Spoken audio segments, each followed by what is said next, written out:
Face aux auditeurs de l'Institut de formation politique Amadou Gon Coulibaly, Ali Assouba s'exprime sur la contribution des médias pour les élections apaisées en Côte d'Ivoire, le rôle des journalistes dans la diffusion de l'information, la responsabilité des acteurs politiques et des jeunes sont autant de points évoqués par l'homme de médias. Le maître mot, encore une fois ici, c'est la responsabilité et la lucidité. En année électorale comme nous le sommes en ce moment, il y a beaucoup, souvent, de manipulations de part et d'autre, au niveau des chapelles politiques, au niveau même souvent de la société civile. Le maître mot pour les jeunes, c'est d'être lucide. Prendre tout ce qu'on leur dit avec beaucoup de pincettes, les vérifier avant de se les approprier et surtout éviter de franchir la ligne rouge de la violence, se dire qu'on peut échanger des idées, on peut avoir des divergences de points de vue sur les idées, mais on n'est pas obligé d'en arriver à l'affrontement. Nous sortons très enrichis, nous gagnons en bagage intellectuel, surtout au niveau du comportement, sinon des comportements à adopter en période électorale. Et cela, nous allons permettre aux autres populations, aux autres jeunesses des autres régions de la Côte d'Ivoire d'accéder à ce genre de formation en allant relayer l'information à l'intérieur et sur tout le territoire national. Un message bien reçu par les participants de cette rencontre qui affirment le mettre en pratique. Alors, le message, il est clair, il est simple. Nous, jeunes Ivoiriens de Côte d'Ivoire, nous voulons des élections apaisées en 2025. Et je pense que les politiciens de Côte d'Ivoire doivent faire en sorte que cet objectif-là soit atteint. Parce que la Côte d'Ivoire est un beau pays et nous méritons la paix. Il faut qu'on ait une attitude responsable vis-à-vis de tout ce qu'on publie, tout ce qu'on relaie. Et il est important pour nous, jeunes, de laisser, de parler de paix lorsque nous nous retrouvons dans des environnements ou sur les réseaux sociaux. Parce qu'il n'y a que ça. Mais au-delà, c'est également de se former pour pouvoir faire de la politique autrement. Par cette initiative, l'IFP-AGC réaffirme son ambition: former des jeunes leaders conscients, capables de décrypter les enjeux électoraux et médiatiques. Et comme l'ont rappelé les intervenants, la paix durable commence toujours par une parole responsable.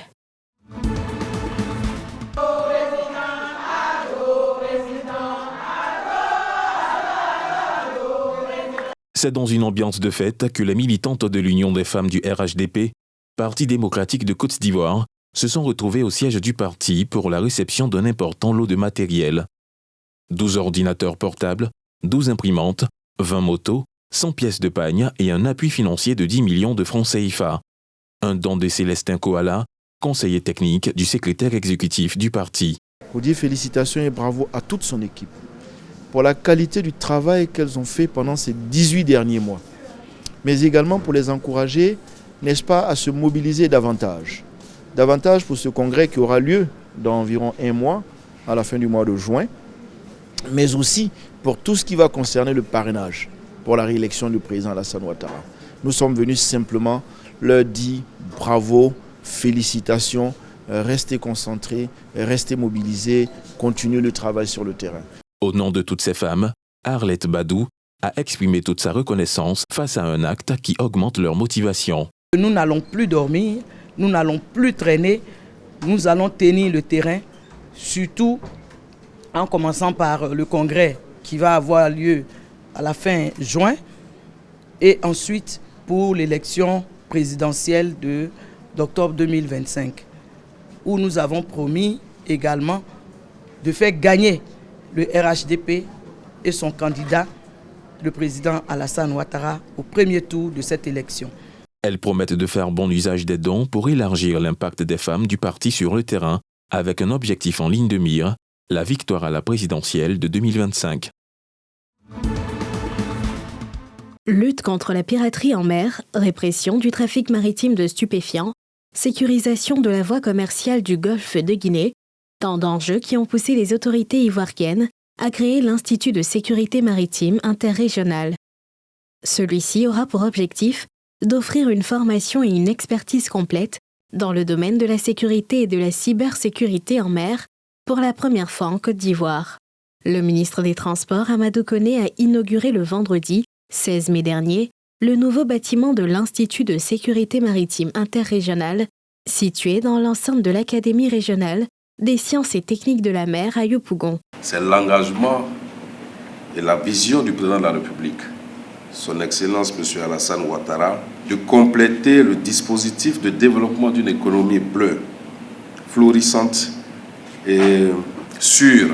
Et notre contribution est importante à travers la création de l'Académie il y a plusieurs décennies. Ce projet constitue le fruit d'une coopération internationale qui a impliqué la participation de l'Institut des Nations Unies pour la formation et la recherche, de l'Union européenne, de la France, de l'Allemagne, du Japon et de partenaires du secteur privé, permettant par exemple la donation de programmes de formation en cybersécurité maritime. Bien plus qu'une simple infrastructure, c'est l'expression d'un engagement concret ou un espace maritime africain sécurisé au service d'une économie bleue, prospère et durable dans l'espace du Golfe de Guinée. Cette nouvelle infrastructure contribuera non seulement à la sécurité maritime régionale, mais aussi au rayonnement international de la Côte d'Ivoire en matière de formation maritime.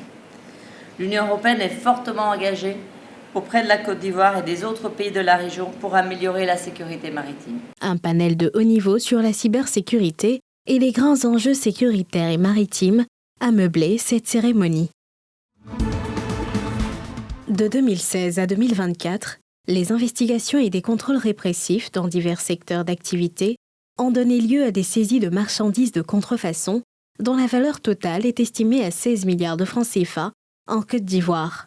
Dans les régions du Gontougou et du Bounkani, plusieurs produits contrefaits, notamment des médicaments de qualité inférieure et falsifiés, ont été saisis et détruits. De 2024 à 2025, dans la région du Gontougou et du Bounkani, plus de 20 à 50 tonnes de médicaments ont été saisis et la valeur estimative de ces saisies-là vont au-delà d'au moins 500 millions de francs CFA. Ces produits falsifiés représentent une véritable menace pour l'économie ivoirienne. D'où cet atelier de sensibilisation sur les dangers du phénomène dans le cadre du projet national dénommé Stop Contrefaçon. On a eu à faire dans cette zone une saisie de 6 camions. Dans les 6 camions, il y avait 18 tonnes de médicaments de qualité inférieure et 25 tonnes d'autres produits prohibés. Donc pour nous, il était important de venir ici pour rencontrer les autorités, rencontrer les commerçants, les forces de police, etc. Je voudrais rassurer le Comité national de lutte contre la contrefaçon que les forces de défense et de sécurité s'approprient ce combat qu'ils mènent, peut compter sur l'ensemble des forces de défense et de sécurité de la région du Gontougou pour réussir ce combat. Au cœur de cette tournée dans les régions du Gontougou et du Bounkani, le Comité national de lutte contre la contrefaçon, à travers le projet Stop Contrefaçon, vise à renforcer la protection des consommateurs et soutenir l'économie nationale.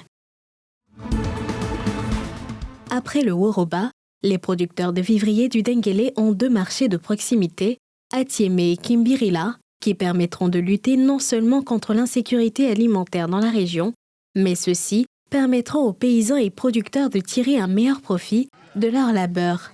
La remise de ces marchés aux populations bénéficiaires et leur mise en service a eu lieu à l'occasion de la cérémonie en présence du ministre-gouverneur du district autonome du Denguélé, Gaoussou Touré. Il s'agit non seulement d'assurer dans de bonnes conditions la commercialisation de nos produits, mais également de tout mettre en œuvre pour que l'information circule. Les 2 marchés de proximité de Tiémé et Kimbirila ont été dotés de 2 camions de 5 tonnes et 3 tricycles. Ceux-ci serviront à la collecte et au transport des produits vivriers depuis le bord-champ jusqu'au marché de proximité. Les marchés seront gérés par des comités de gestion. Ce projet permettra de créer des richesses, d'améliorer la revenu des acteurs, de créer des emplois et surtout de booster la production vivrière au niveau national, sans oublier qu'il va améliorer le niveau de l'autonomisation des femmes. Avec ce marché de proximité, vraiment ça va nous arranger et nous aider non seulement à produire davantage et à vendre notre produit. Les marchés de proximité entrent dans le cadre du programme social du gouvernement. Ils visent à contribuer à la baisse des prix des produits vivriers sur les marchés. Sur 40 prévus dans le cadre de la phase pilote, 16 ont été construits et sont en cours de livraison, dont les 2 de Tiémé et de Kimbirila. La semaine du Kroubi à Bondoukou est annoncée du 12 au 14 juin prochain. L'événement économique, commercial et culturel de la localité se déroule autour d'une danse traditionnelle qui date de plusieurs siècles sur un échafaudage. Au lancement officiel de ce festival à Abidjan, le commissaire général décline les grands axes de la 9e édition. Il y a des panels et puis ensuite des activités culinaires, ensuite sanitaires où il y a des dépistages. Et nous avons donc cette année la communauté Baoulé, qui est donc la communauté invitée d'honneur, qui viendra donc avec toutes les alliances qu'il y a. D'habitude, c'est des pays que nous prenions. Nous avons déjà pris le Japon, le Burkina, l'Angola, la France, bien d'autres. Cette année, c'est la communauté Baoulé qui est à l'honneur. On attend au moins 10 000 visiteurs par jour. Si vous faites les 3 jours, en plus de environ 50 000 personnes ou 30 000 à peu près. Pour préserver l'environnement et lutter contre le déboisement, le Kroubi a été doté d'échafaudages métalliques. La thématique de cette année porte sur la diversité culturelle, socle du développement durable, d'où l'intérêt de l'UNESCO pour cette activité qui prône le vivre ensemble et la cohésion sociale.